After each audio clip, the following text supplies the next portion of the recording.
Hello students, आज हम अपूर्व अनुभव पाठ के प्रश्न उत्तर करेंगे। आपने ये पाठ पढ़ा होगा। ये कहानी है।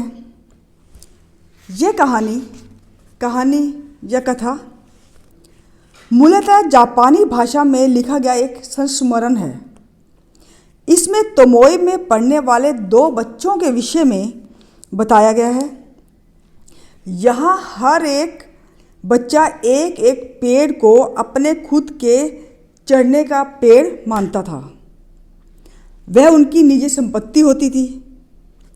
वहाँ किसी और को आना हो, यानी कि उसके पेड़ पर किसी और बच्चे ने चढ़ना हो, तो वह बड़ी शिष्टता से उसको पूछना होता था कि क्या मैं अंदर आ जाऊं।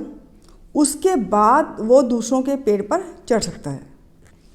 तो ये कहानी में आपने पढ़ा, लेकिन आज इस वीडियो में मैं आपको इस लेसन के क्वेश्चन आंसर करवाऊंगी। क्वेश्चन आंसर पाठ्य पुस्तक के आधार पर जो हमारा फर्स्ट क्वेश्चन है वह है, यासुकी चान को अपने पेड़ पर चढ़ाने के लिए तोतो चान ने अथक प्रयास क्यों किया। इसमें दो बच्चों की कहानी है। एक का नाम है यासुकी चान और दूसरे बच्चे का नाम है तोतो चान। तो यासुकी चान को तोतो चान ने अपने पेड़ पर चढ़ाया। काफ़ी परिश्रम करना पड़ा उसे, काफ़ी मेहनत करनी पड़ी। तो उसने इतनी परिश्रम क्यों की? उत्तर है, यासुकी चान तोतो चान का दोस्त था। उसे पोलियो था। पोलियो की वजह से उसके पाँव जो है वो खराब थे। वो पेड़ पर नहीं चढ़ सकता था अकेला। उसे वह पेड़ पर चढ़ाना चाहता था। इस कारण उसका अपना कोई पेड़ नहीं था, क्योंकि वो चढ़ नहीं पाता था। उसके पाँव खराब थे, पोलियो था। तो उसका पेड़ न होने के कारण तोतो चान ने उससे एक वादा किया कि वह उसे अपने पेड़ पर चढ़ाएगी।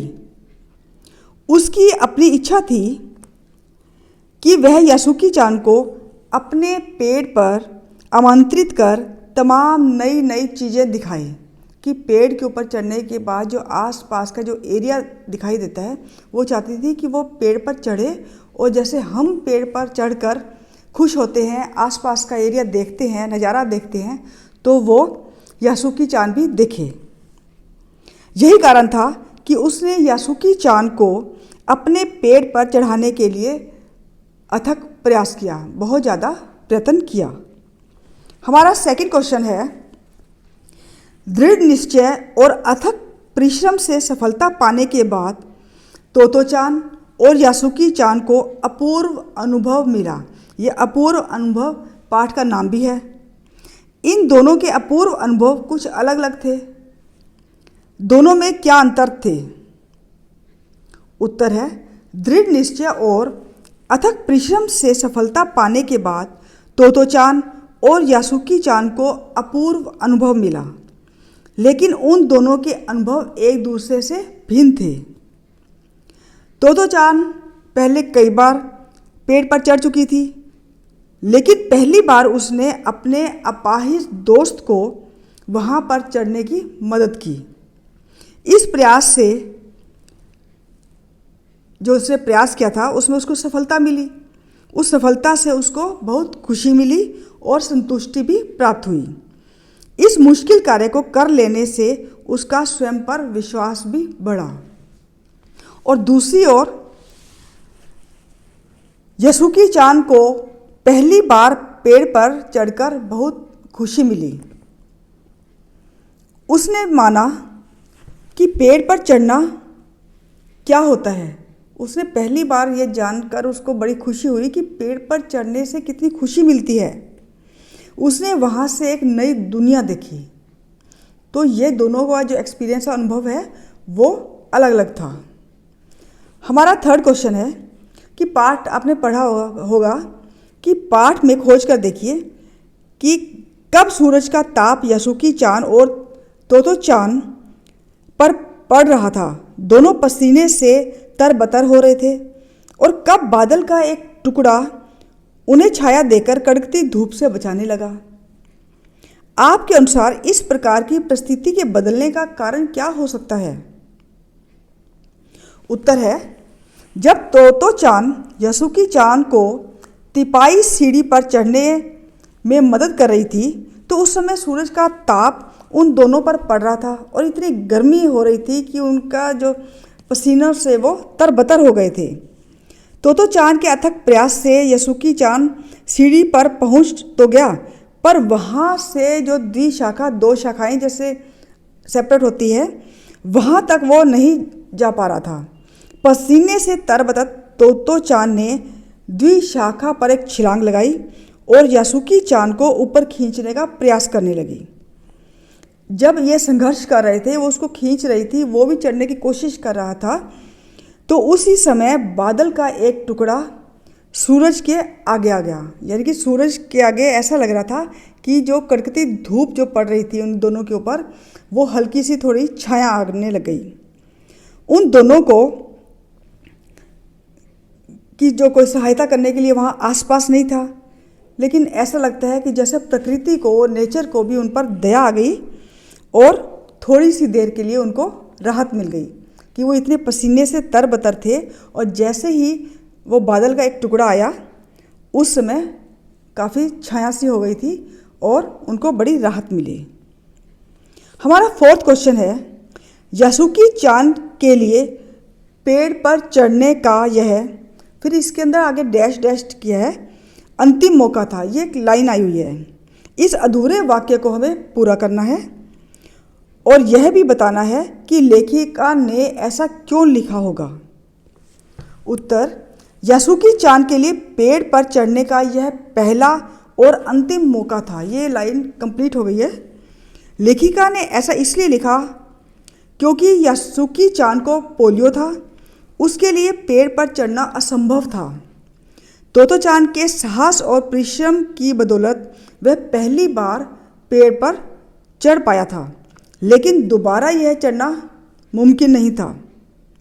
अगर बड़ों को भी इसकी भनक हो जाती तो वो कभी भी ऐसा काम करने के लिए उनको ना कहते और बल्कि उनको रोकते, क्योंकि इससे कुछ भी हो सकता है।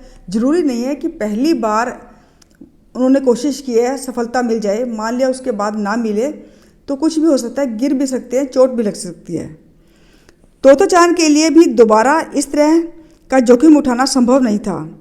अतः यासुकी चान के लिए पेड़ पर चढ़ने का पहला मौका ये आखिरी मौका था। ये तो स्टूडेंट्स आपके पाठ से क्वेश्चन है, लेकिन इसके अलावा जो अनुभव और कल्पना के आधार पर हैं वो भी एक दो क्वेश्चन हैं, वो मैं आपको अभी करवा रही हूँ कि अपनी माँ से झूठ बोलते समय तोतो चान की नज़रें नीचे क्यों थी। उसने अपनी माँ से झूठ बोला था, तो जब कोई झूठ बोलता है तो आंखें सामने वाले से नहीं मिला पाता, तो वो नीचे नज़रें कर कर बोलता है। तोतो चान ने अपनी माँ से झूठ कहा था कि वह यासुकी चान के घर जा रही है। इस अपराध बोध के कारण उसकी नज़रें नीचे थी। उसने यह नहीं बताया कि मैं यासुकी चान को पेड़ पर चढ़ाऊंगी। उसे यह भी डर सता रहा था, अगर उसने माँ की ओर देखा तो माँ उसका झूठ पकड़ लेगी और फिर उसे जाने भी नहीं देगी। इसलिए उसने नीची निगाहों से बात की। जब वो बात कर रही थी तो उसकी निगाहें नीची थी।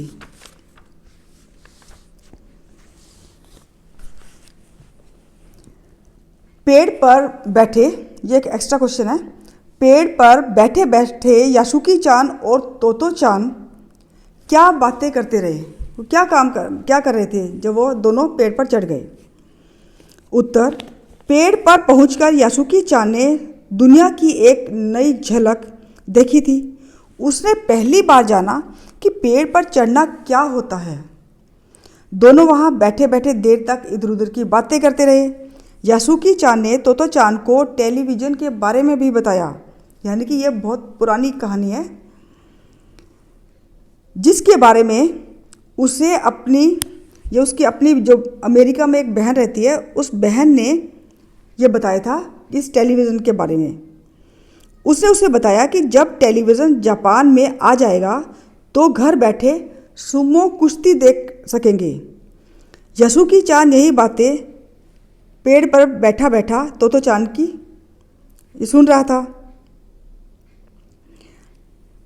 यासुकी चान यही बातें पेड़ पर बैठा बैठा तोतो चान को बता रहा था। तो तोतो चान सोच रही थी कि इतने बड़े सुमो पहलवान एक छोटे से डिब्बे जैसे टेलीविज़न में कैसे समा पाएंगे। यानी कि ये बहुत पुरानी बातें हैं। उस समय टेलीविज़न नहीं था, अब तो हमारे घर घर में है। तो यासुकी चान की एक बहन थी, उसने बताया था कि जापान में टेलीविज़न आने वाला है और टेलीविज़न में ऐसे ऐसे हम सुमो कुश्ती देखेंगे। यही बातें यासुकी चान तोतो चान को बता रहा था और तोतो चान सोच रही थी कि इतने बड़ा जो सुमो पहलवान है वो छोटे से टीवी के अंदर कैसे समाएगा। ये बच्चों की बातें होती हैं, बड़ी इसमें मासूमियत झलकती है। तो फ्रेंड्स, मुझे आशा है आपको ये लेसन समझ में आ गया होगा। अगर फिर भी कोई प्रॉब्लम हो तो आप मेरे व्हाट्सएप नंबर पर मुझसे कॉन्टैक्ट कर सकते हैं। एक बात और फ्रेंड्स, जब भी आप बाहर जाएं मास्क लगाकर जाएं और सोशल डिस्टेंस का ध्यान रखें। Thank you and have a nice day.